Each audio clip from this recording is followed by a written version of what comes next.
You know, in today's day and age, it's becoming increasingly harder to find games that are, in lack of a better term, real games. Like, you know what I mean? Like, games that put being fun in the forefront of its experience. Not trying to tell a super realistic, gritty story, and not trying to rip you off or take all your goddamn money away. And don't get me wrong, we get a couple of those here and there. The most recent examples I can think of are Bayonetta 3 and Hi-Fi Rush. Both fantastic games, in my humble opinion. But between those two, it becomes pretty damn rare to find these type of games, these old school style of games that are first and foremost made with the express purpose of pure, unadulterated fun. And I genuinely think one of the best modern examples of this sentiment, of what I like to call a real game, is Stellar Blade. Given all the backlash Stellar Blade has been receiving, from Eve being over-sexualized to the whole censorship fiasco, of which I have my own opinions on both, that's not what we're here to talk about today. We are here to talk about the quality of Stellar Blade. And when it comes to being a game that just wants to give the player a fun-ass time, pun not intended, Stellar Blade is pretty darn good. It's not an amazing game or a groundbreaking game or a revolutionary game, and even with all that said, Stellar Blade is actually far from perfect. It does have some problems, but given the time we live in now, it's genuinely refreshing to have a game like Stellar Blade, a game where its only goal is showing the player a damn good time, because sometimes that is genuinely all you need. You start as a quote-unquote human who falls from the sky with the express purpose of reclaiming Earth for humankind. You meet friends along the way and learn some disturbing truths as you get closer along the journey, while also witnessing Eve rediscover her own humanity. If you played Nier Automata before, you can kind of take some strong guesses as to where this story ends up going. And honestly, it's a fine story. But if I'm honest, Stellar Blade is an example where the lore and backstory is infinitely more interesting than the main story itself. Like, I enjoyed learning about how the world came to be more than the actual drama and relationship between the cast. I think Eve is okay. I think Adam is okay. The one character from the trio I did really like is Lily. She's precious. But most of the time, Eve is just having these very mild reactions to these supposedly massive reveals and bombshells and moments. And I hear the argument that that's just her character, and I can hear that. But the thing is, if she's not acting very interested, then I, in turn, will not be very interested in the character. And that same sentiment also goes for Adam. The reason why I like Lily is because her voice actor, and by the extension the character, has so much more personality. And it just feels like Adam and Eve, unlike Lily, no matter what is happening, just sounds exactly the same, and it honestly made it really hard to genuinely connect with them that strongly. And the reason why I'm so passionate about this is because it disappoints me with how little I cared about the main cast, frankly, given how much I cared about the side characters. The world of Stellar Blade is so freaking cool. Hearing how everything went down, reading logs and journals, and helping the people of Zion and learning their stories are seriously where the writing team of Stellar Blade was popping off. Discovering the fate of Kaya's sister and helping her find peace, to piecing Enya back together and watching her adorable love story just unfold, to unraveling the mystery of how certain areas of the world, such as the flooded sector, came to be. All of these characters, and in turn all of these side stories, were honestly the absolute highlight of Stellar Blade on the narrative side, for sure. However, it is worth noting, the last third of Stellar Blade is seriously where the narrative starts to pick up. If the rest of the game had been like the last 5 hours, then I probably would have loved Stellar Blade's story way more. The voice acting was getting better, the stakes were getting higher, reveals were getting shown, the story was actually picking up. Oh man. And oh my god, I think Raven might actually be my favorite character of the game. Is there anyone else that feels that way? Does anyone else think Raven, just by her backstory, is like the most interesting character of this game? But the point is, I just kind of wish I cared a little more about the main cast. But clearly, Stellar Blade is first and foremost a game where gameplay is front and center. And the real question is, does that deliver? Well, shit, obviously.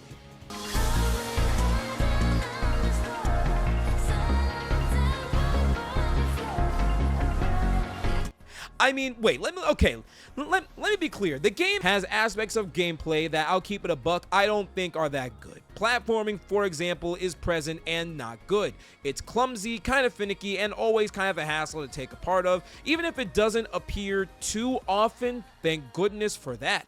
Puzzles aren't anything to write home about either, nor is the level design that isn't anything super special.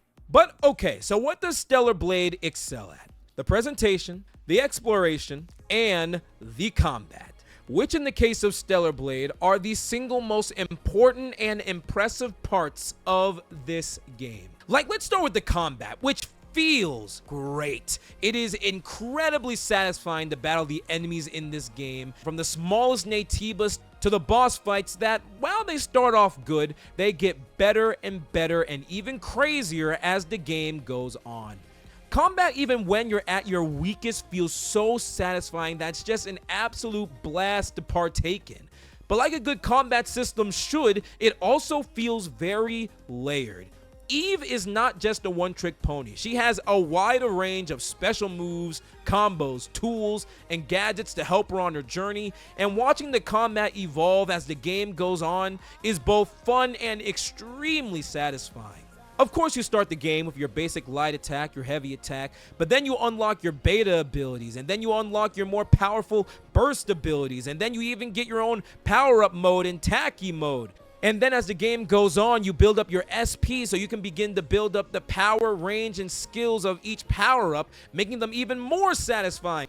And by the game's end, you're pulling off a string of visually dazzling attacks. And thanks to the PS5's super slick DualSense controller and the sound design that comes from slicing up a group of grotesque Naytibas, makes the combat more than just a look-good experience, but a feel-good experience. So you have your attacks and your powerful modes, but then the combat goes even deeper. You have a parry button that is, in my personal opinion, the single best part of combat. Oh, damn, it's just so satisfying. The vibration of the controller, the satisfying clink of the metal, and the pulling it off in rapid succession. It never gets old in any fight, and then when you parry enough, you're able to pull off a absolutely badass finishing move that, no matter the size of the enemy, is always a sick way to end a battle.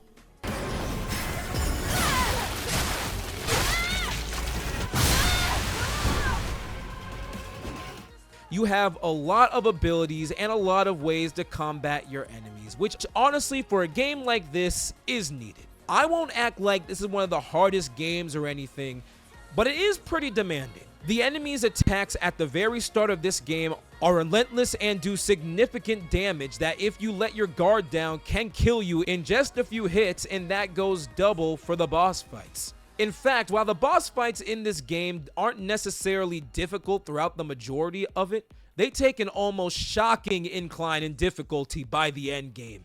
But what I find interesting is that spike in difficulty didn't ruin the game for me at all. In fact, it really felt like any final boss of a game. It felt like a test of the skills you have learned and retained. And by that front, the bosses in the last few hours do that phenomenally. At the end of the day, essentially any type of combat-related anything in Stellar Blade is phenomenal. I need to be clear about this. The combat of Stellar Blade makes the game, but there are other big strengths in Stellar Blade outside of combat for sure. For example, the visuals and art design in this game are gorgeous, kind of teetering a really nice line of realism and style, horror and beauty, similar in a way to, well, Nier Automata. Seeing the flooded city streets packed with water and nature, or the golden glow of the sands in the desert area, is just always a beautiful sight to see. But then that beauty is interjected with these almost terrifying underground levels, and obviously the grotesque monster designs. The art of Stellar Blade is great, but it's only half of the presentation. If you've seen more than one of my videos, you should all know by now I'm a sucker for an excellent soundtrack. While I don't think Stellar Blade quite tops FF7 Rebirth for best soundtrack of 2024, I'll be damned if it is not a very, very close second. This is the type of soundtrack that is key to the immersion of this game. This is a beautifully melancholic orchestra score that manages to make just existing in this world an absolute vibe.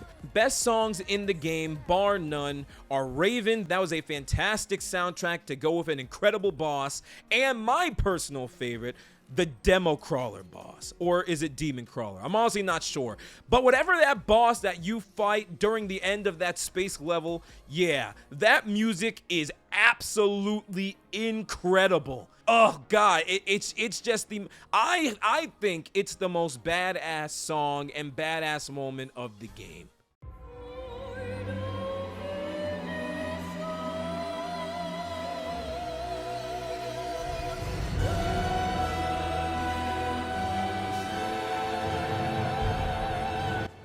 But it's not just the bosses, like I said. All of the music everywhere in Stellar Blade is truly great. It's honestly one of the reasons, despite what I said earlier about the level design and platforming, I did actually enjoy the exploration because I enjoyed being in Stellar Blade's world. Between the visuals and the music, it's just a hard world to pull away from. But also what really helps with Stellar Blade is because the rewards that you get in Stellar Blade are not only cool, but actually felt rewarding, like searching to find the drone modules, exospine upgrades, etc. And yeah, you know, other things. Obviously, every person that is playing Stellar Blade is gonna be searching for Eve's outfits. Let's not pretend otherwise.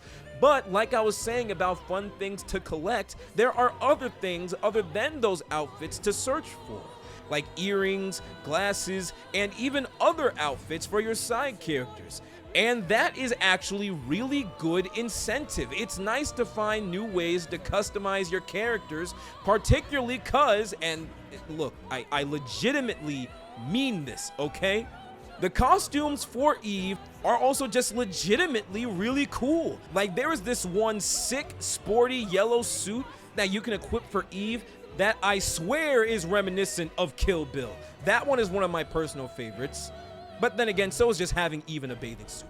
I don't care. The point is, all the costumes and customizable options in this game are really cool. It's one thing to just go out and find a bunch of stuff that you can check off your completionist list, right?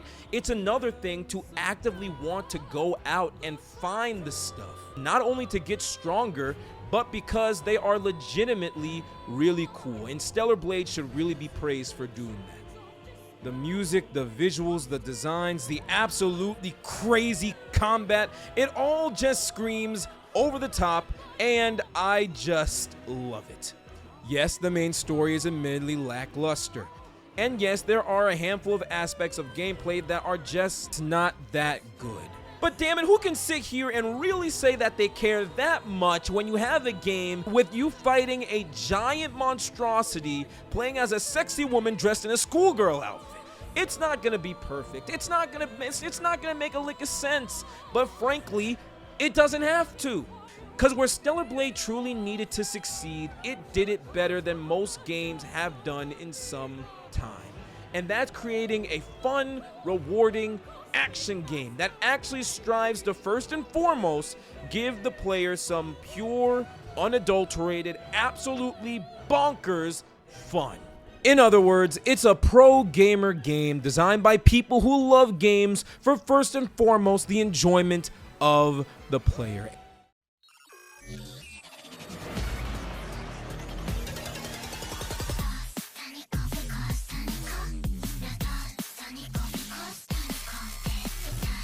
Stellar Blade is an example of a game that puts the player first.